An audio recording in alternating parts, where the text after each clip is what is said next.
All right, we're going on. Okay.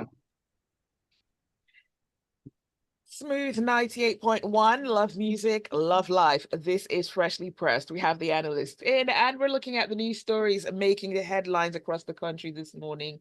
Would love for you to be a part of the conversation. The WhatsApp number is 0809 4440981. You can also tweet at Smooth981, and you can post a comment underneath our live stream. Our YouTube channel is Smooth981. Click live and you can see this live video. All right, the analysts are in this morning. It's Lakunle and Devoe. Good morning and welcome. Good morning, President Zibby. Good morning, Lagos, and everywhere else in the world where you're listening to us this morning. It's all about food and security. All right, let's get started with the first headline coming from Daily Trust. Devoe, you have a delay.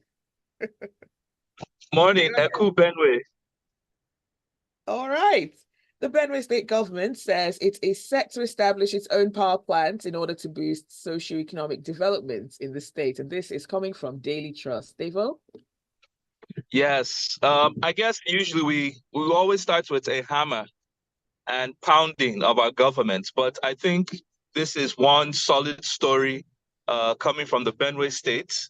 And they're making a move on the fact that within the last administration, there was a constitutional reform that enabled state governments to generate their own power. So literally speaking, generation was under the exclusive list. They brought it down to the concurrent.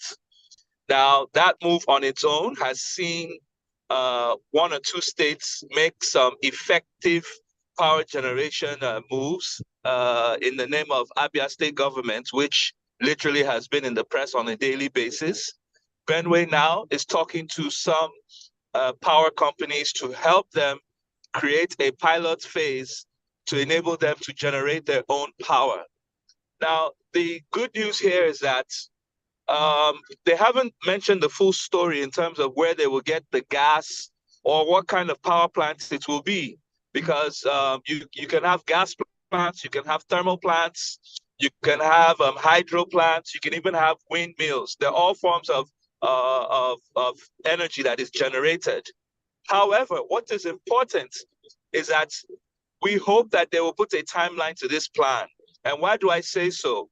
Benue, as most people know, is the food basket of this country. And currently, you can see that Nigeria is going through a famine. And if Benue, as one of the top states that produce food for our country, is optimized, especially with power, what it will mean is they will not only produce enough food, but they will be able to process it in a way that will increase yield, both in and out of season. And that will greatly even help the states. If they like, they can even produce to the extent that they can export. And this is where we expect state governments to rise above the current situation of laziness, where simply all they do is collect FAC allocation every month and share. So thumbs up to Benue State. I hope they can deliver this pilot GENCO within 1 year, so that within a small time, we will be discussing distribution and all other aspects to this. So thumbs up to Benue State. We're looking forward to the next phase of this initiative. All right, let us know your thoughts. WhatsApp number again is 0809 444 0981. And next headline is coming from Punch. House of Representatives have called on the office of the NSA, which is the National Security Advisor, to coordinate intelligence and security operations in the country. Right. So this story, I think it's one of the right questions that we need to ask ourselves as a country, as individuals, and as a group of people that wants progress for this country. Like we always said at this table over the last years, that we need to ask the right questions. We need to follow the money. We need to make the leadership of this country accountable. We need to make them to be accountable for everything. So if you look at this, the House of Representatives is saying that there is 3.25 trillion naira that is budgeted for the Office of the National Security Advisor. I do not think that all of this money is just for the National Security Advisor's Office only. I want to assume it also includes the budget for defense, police, and maybe NSCDC. I want to assume so because this report does not mention that. If you look at that number, that's about 1/8. That's if you divide the entire budget for 2024 into 8 places, you take just one part. That means that's what you are giving to National Security Advisor to spend. So when you then compare that kind of money to the number of security breaches that we hear about every day, the kidnaps here and there, the killings here and there, the armed robberies that get reported and don't get reported, the ones that make the news, the what's it called, the smuggling over our borders, the entry into Nigeria of illegal immigrants. And so when you look at all those things, then you can begin to ask yourself that, okay, so what have we done to prevent this? Does this also include the numbers? Like we'd always said that our police, we should actually be the leading agency guaranteeing our safety. They are understaffed, undertrained, undermotivated. Is it that we're speaking to the military who are now so stretched? There's hardly a state in Nigeria today that there is no one form of military intervention or the other in terms of security. So you can begin to count all these things and then ask yourself, so what is this money being spent on? Can we say that we are seeing a result of this money as it is being spent? I do not think so, right? And so that's where the issue comes in, to say that it would be nice to see the member of House of Representatives follow through with this, so that even the Office of National Security Advisor can be made to explain what has been done or what is the plan to do. We know that there was a time we spoke about CCTV camera in Abuja, a contract that was awarded. We never got to see the light of day of that. So there are so many things that can be done with this kind of money, but I do not think we're seeing it then yet. And it will be nice for us to follow this story through.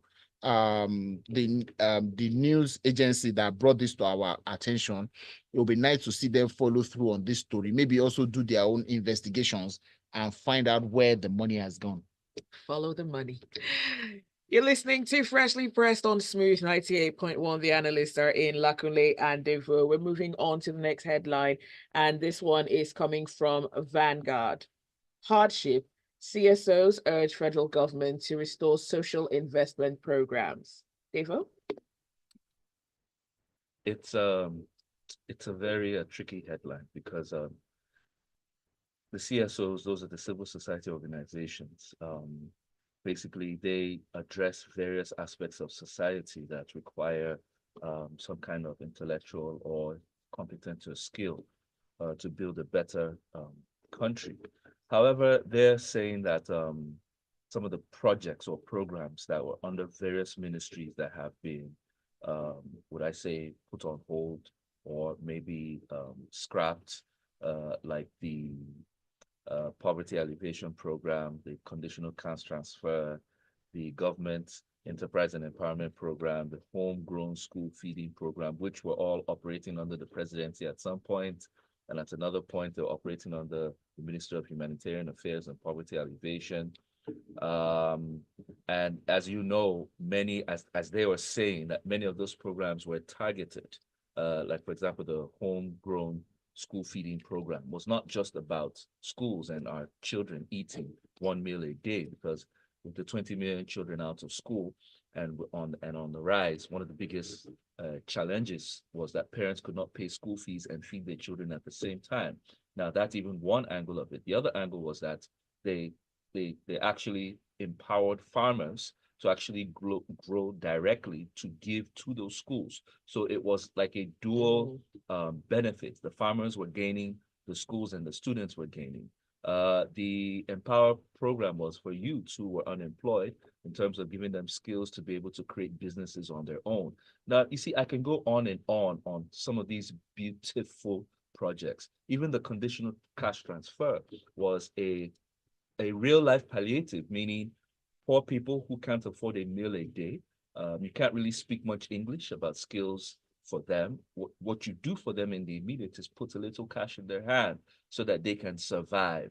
But you see the irony, the paradox, the cocoa of this matter, because I need people to understand, is that for every brilliant project or program that has been initiated by any government in this country called Nigeria, we have turned logic upside down and have bastardized, give me words, we have brought the devil out of all these beautiful programs by turning them, they've all been hijacked into rent seeking, into pipeline, into political aggrandizement, into corruption of the highest order. I mean, we're not even done with the Minister of Humanitarian Affairs and the minister who is currently, would we say suspended, Betta Edu, and not even her predecessors, Saida Farouk, who were given budgets of over 500 billion on a quarterly basis, and even some of the different organs that existed under them. Let's not even talk of the current probe that is going on with the Ways and Means, as well as the 10 trillion naira intervention from CBN for agriculture called the Uncle Barrows program. That's even one. There are other ones called CACs. There are other, I mean, this country does not have an end to the intervention programs that it took over. And mind you, this whole brouhaha that took place in the Senate yesterday was all about constituency projects. That is another intervention program. So we have seen all levels of interventions by government in every administration, even subsidy. This subsidy we cry and we grovel, this subsidy that we put our heads inside the sand about and pour ice on each other. This subsidy, petroleum subsidy, electricity subsidy, FX subsidy, all of them were hijacked by people in government using private sector aids. And at the end of the day, these interventions do not get to you and me. They don't get to the people. So when the civil service organizations say that they should be brought back, I really want them to speak with their eyes open and pinpoint how you would carry out these initiatives and at the same time control, monitor, check for compliance, accountability, so that at the end of the day, cheesy, we don't create streams of just putting, as they said yesterday, some collected 500 million, but I didn't get. So this is us coming out to the press now. We haven't gotten our own. Thank you. Thank you, Daniel, for that. Let's go on to the messages coming through. Cisco Delgado says, thank God Governor Alex Oti of Abia State has set the ball rolling on power generation. Let other states join the league. Let's see. Wale via WhatsApp says, this is Wale from Abuja. It is important to say the generation is not the major impediment to constant electricity supply. The real culprits are vandalism, inability to pay, which includes MDAs of government, energy theft, and the greatest one of all, poor gas pricing, causing inadequate supply of gas to the GenCos. Speaking of vandalism, all the manholes along the major expressways in Abuja have been stolen. So imagine what happens to electrical installations. Before we hail the intervention in Aba, let's wait 6 months and see if our good people pay their utility bills. All right, another message coming through, and this one is from Abbas. Abbas says, the Geometric Integrated Power Project is not an Abia State government initiative, as Devoe said. Neither is Nigeria going through a famine. We should always put things in proper perspective and stop sensationalism. It's a good thing that subnational governments are trying to do their duties to the citizens and taking some of the pressure off the center. Let's see another message coming through, and this one is from Izehi. Izehi says, I think we missed the point. The country is designed to favor the rulers only. Know this and no peace. You're still listening to Freshly Pressed on Smooth 98.1. Do stay with us. The conversation continues shortly. We see your messages. Please keep them coming. Shots fired. Glad you Shots received fired. it. Devoe, I don't know, but you're smart enough to remember Zibby. It's 5 letters, aren't you? No, I told you what happened. Aren't now. you? Good Yeah. morning. It got registered. It always comes out. Okay. So let's re-register it. After Why And did that, you yeah, not send the door? girl, this your hat. I was wondering, like, are you in rollers? What's going on? That's why she's greeting us from No, the door. do you come from Lagos Island? Oh, You come from Lagos Island. No, from the mainland, actually. You see, it's a mainland thing. From where? The mainland. It's a mainland thing. From where? Oshodi. You see, I told you it's a it was mainland the thing. mainland thing. Okay, oh, I'm also from the mainland. I'm also from Okay. Oshodi. okay. You I'm see not other wearing people one. in it now. I know. No, It's that's wear with your full chest. It looks beautiful. the fad now. Is that not crochet? And it's okay now. so- Did you make it yourself? My sister. Oh, That's nice. what nice, nice. Odumegu Black is wearing. You see, All right, guys, 10 seconds. it's interesting that people are going back to this thing. Yes, it's local talent. Ramadan current.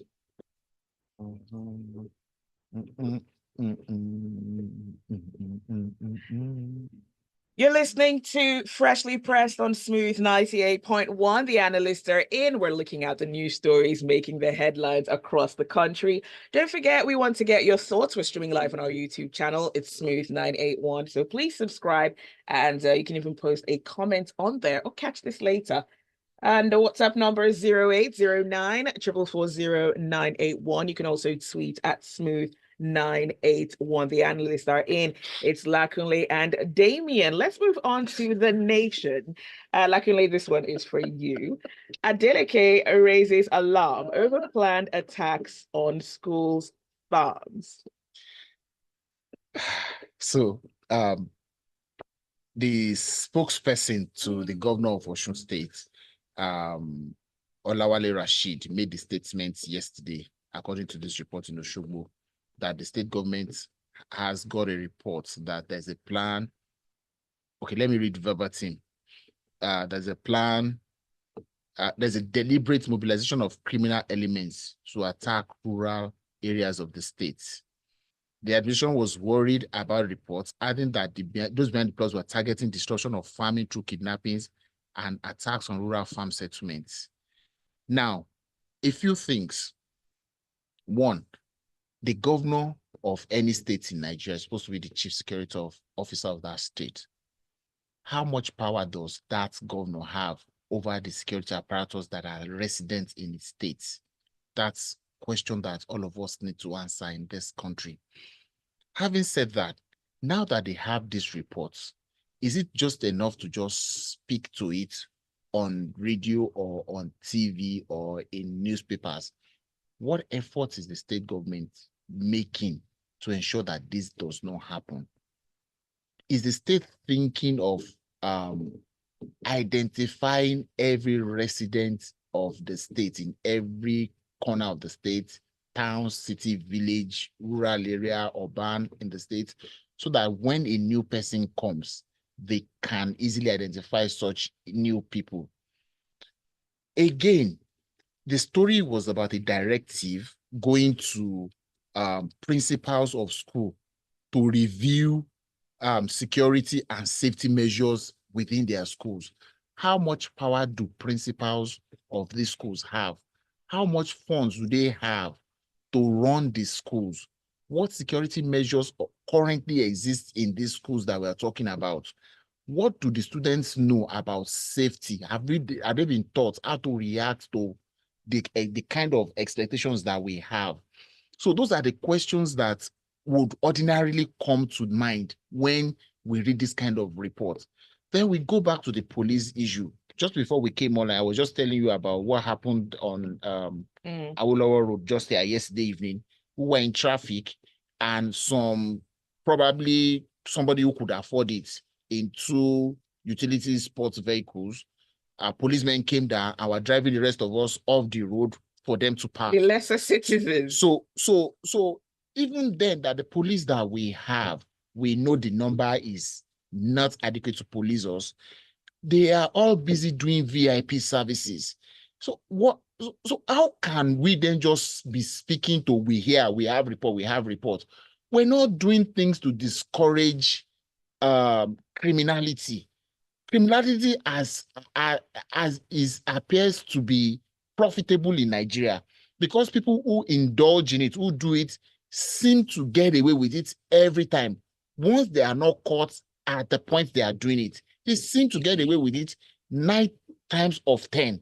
And those are the kind of things that makes this kind of report by the governor, who is the security officer of the state, who collects from a state's budget security votes and spends, and nobody can ask him how he has spent the money. So what we should be hearing from them is that we know this is going to happen and we have preempted it by arresting 1, 2, 3, 4 people, and these are the leads, and this is where we arrested them, and these are the principals behind them, so that it can be a deterrent to others.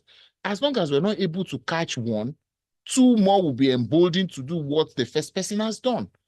We are hearing stories. Oh, a lot of us in the South seem immune to these kidnappings of children because it's happening far away from us. One day, they will be emboldened to come down, and it will start happening closer, and it will start getting closer. And that's what we need to preempt, not to just speak about them. All right, thank you, Lakunle, for that. Let's look at a few messages coming through. Ajayi says, kudos to Benue State for taking the initiative to establish its own power plants. If other states could follow suit, it will be a matter of time before the ghost of national grid failures is put to rest. JP says, so many interventions, no transparency or accountability. Where there is chaos, there is gain. And another message coming through. Gilbert Musa from Festac says, I strongly agree with Devoe that social intervention programs in Nigeria have turned sour, corruption riddled. This equally points to the need to build strong institutions and get people with integrity to work with these institutions. Let's move on to the next headline. And this one comes from Punch. Ramadan, Sokoto votes 6.7 billion naira for feeding Jigawa slashes working hours. Devo? Yes, if I haven't said it, Ramadan Kareem to all our Muslim brothers and sisters as they go through the holy month. May their prayers be answered. The Sokoto state government has led in that vein in earmarking about 6.7 billion for the feeding of the poor and underprivileged. That's what they call indigents. In the state for the 30 days of the fast, the Sultan of Sokoto has sent his gratitude for the governor continuing in an initiative that Wamako, that's about 3 governors back, had started. And the breakdown, I think, is simple for those to understand. About 1.2 billion allocated for 244 feeding centers, about 700 million allocated for 355 existing feeding centers across the state, about 288 spent on 26 special feeding centers for people with disabilities, bags of rice and millets to be shared to about 18,400 orphans and destitutes. And might I say destitutes, I thank the governor for keeping them in view. We have many in Lagos who are not being fed.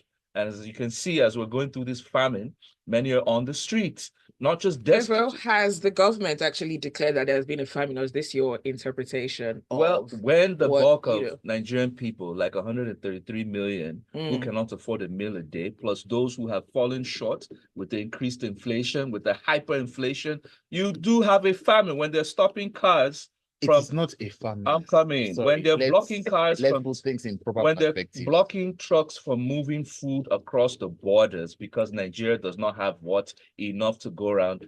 It's not a word. There is no famine in Nigeria. Yes, let's be very careful about that. That's the elite. That's the elite speaking. Yes, back to the story. Yeah, so in the story, literally they've provided food to be able to break with the fast that is taking place. And unfortunately, this scheme will not last beyond Ramadan. However, it must be said that just like we spoke about the first story of Benue State's initiating their power project, which will obviously accelerate all forms of industry, especially agriculture. Sokoto State is rich in solid minerals, okay? I think it also needs to get into some levels of infrastructure activities to raise Sokoto among the poorest states in our country, to raise the profile of its own citizens so that you don't have to come during Ramadan periods to a system like this. I think we shouldn't get hung up on some of these. That's why they're called interventions. Palliatives are referred to in English temporary relief. It's not the norm. We're not even meant to be at this level. We need to ensure that whilst we're trying to survive the economic reforms that are in place, we need to strive on a day-to-day basis to elevate the dignity of life for each citizen, especially at the state level. All right, let's go on to some of the messages coming through. This one is from, I can't see a name here. It says, Devoe and Lakunle help us understand why Gumi can't be brought in for questioning to lead security forces to the bandits' hideouts. Is there something that we don't know here?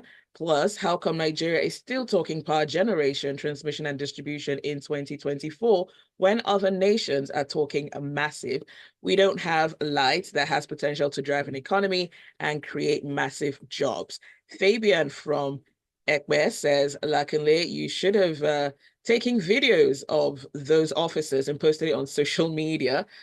Such rich people should have their own private security and not use people who are employed by the government and paid with taxpayers' money. Yinka Bolu says, if these social interventions are bound to fail, shouldn't we just end it? Till today, the rice farmers that got money from CBN are yet to refund it. Now, if we still want to keep these programs on, I think in the cause of supporting them with these interventions, the government should appoint an agent to monitor the use of these monies to ensure a repayment is put in their heads because they think it's one government largesse being doled out.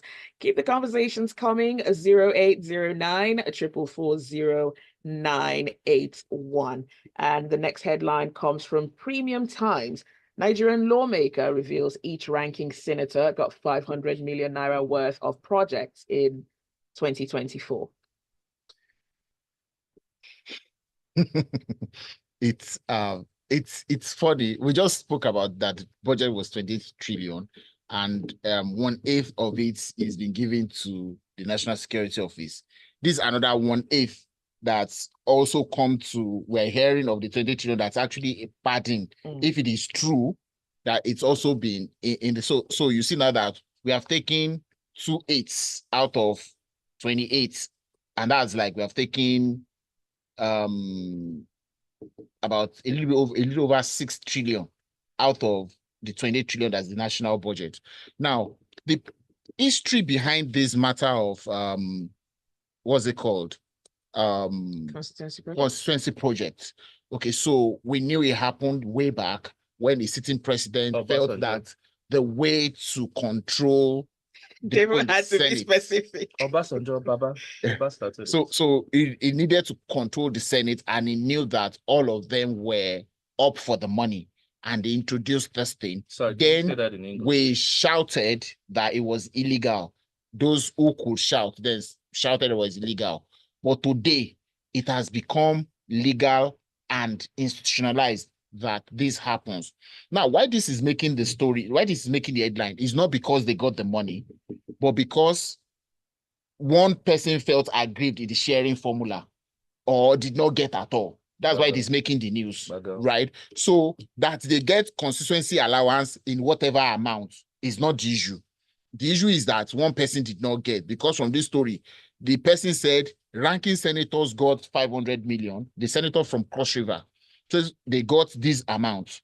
I did not get. And I didn't go to the press. And I did not go to the press.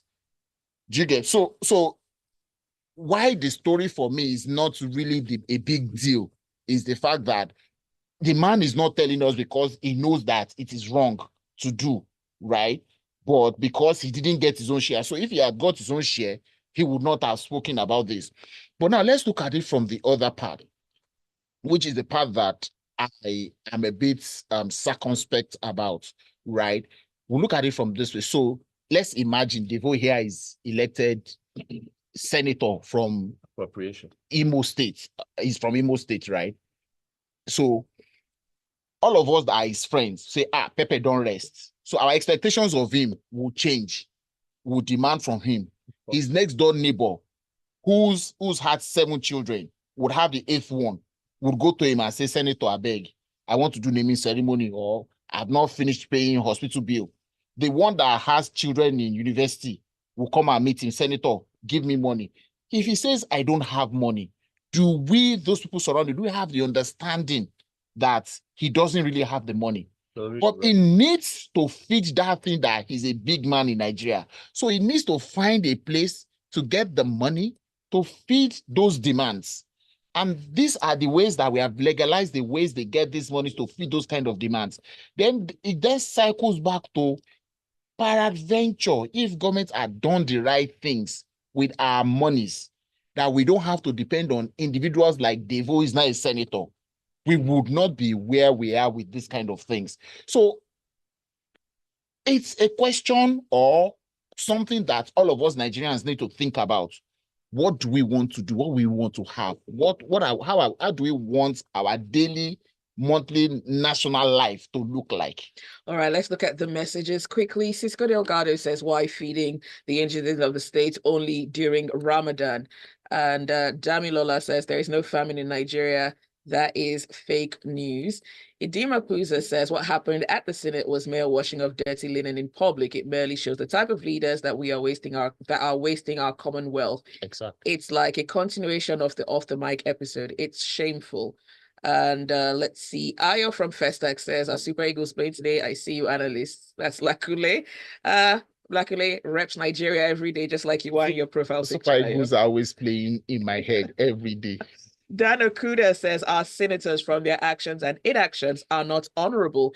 Ibukun from Ketu says governors are supposed to be CSOs of their states, but can't control the commissioner of police in their state. So why do we give them security votes? Can't that money be applied to increase the police presence in the states made up of state indigents? They should be retained in the states. So why? So we don't need state police? Okay. Yinka Bolu says the 500 million naira is now in the open. Let's use the show to enlighten Nigerians to hold the necks of their senators. Zibby, Lakunle, and Devoe. Press it. They must give account for the money. Now on the senator, I hope he doesn't come back if he didn't provide, or if he doesn't provide the evidence. And he also needs to explain where the 30 million naira he paid the consultants. In fact, those consultants should be invited to come and explain. All right, that is all the time that we have for Freshly Pressed. We're a bit over time, over schedule. Thanks for your messages. Thanks for listening. And a special thanks to our analysts, Lakunle and Devoe, for joining us on the show this morning. Do stay with us. There's a lot more to come on the Smooth Breakfast. We guys see.